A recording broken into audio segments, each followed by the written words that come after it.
സർക്കാർ ജീവനക്കാരുടെ വാട്സാപ്പ് നമ്പറിലേക്ക് മുഖ്യമന്ത്രിയുടെ സന്ദേശമെത്തിയതിൽ ഡേറ്റ ചോർച്ചയ്ക്ക് തെളിവുകൾ നിരത്തി മുൻ പ്രതിപക്ഷ നേതാവ് രമേശ് ചെന്നിത്തല. ജീവനക്കാരുടെ വിവരങ്ങൾ PRDക്ക് കൈമാറാൻ ആവശ്യപ്പെട്ട് മുഖ്യമന്ത്രിയുടെ ഓഫീസ് നൽകിയ കത്ത് രമേശ് ചെന്നിത്തല പുറത്തുവിട്ടു. മുഖ്യമന്ത്രിയുടെ നേരിട്ടുള്ള നിർദ്ദേശത്തിന്റെ അടിസ്ഥാനത്തിലാണ് ഈ കത്തെന്നും രമേശ് ചെന്നിത്തല ആരോപിക്കുന്നു.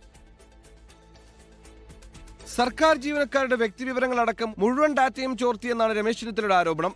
ഇതിന് കൂട്ടുനിന്നത് മുഖ്യമന്ത്രിയുടെ ഓഫീസർ ഓൺ സ്പെഷ്യൽ ഡ്യൂട്ടി ഉദ്യോഗസ്ഥനായ ശ്രീറാം സാംബശിവറാവു. OST കെ സ്മാർട്ടിന് അയച്ച കത്ത് രമേശ് ചെന്നിത്തല പുറത്തുവിട്ടു.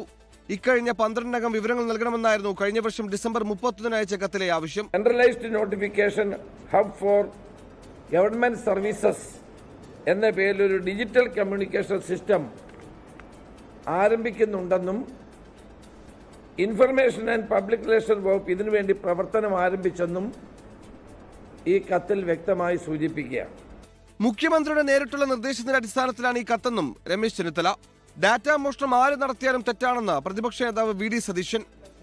ആര് ഡേറ്റ മോഷണം നടത്തിയാലും തെറ്റാണ്. അതുകൊണ്ട് പ്രധാനമന്ത്രി ഡേറ്റ മോഷ്ടിച്ചെന്ന് ഓർത്തോട്ട് മുഖ്യമന്ത്രിയും ഡേറ്റ മോഷ്ടിക്കാൻ ഇറങ്ങാമോ? ഡേറ്റ മോഷണമാണ്. സന്ദേശങ്ങൾ അയച്ചത് പ്രഥമദൃഷ്ട്യാ സ്വകാര്യതയിലേക്കുള്ള കടന്നുകയറ്റമാണെന്നായിരുന്നു ഹൈക്കോടതിയുടെ വിമർശനം. ഇനി സന്ദേശം അയക്കരുതെന്നായിരുന്നു കോടതിയുടെ നിർദ്ദേശം. 24 പത്തനംതിട്ട.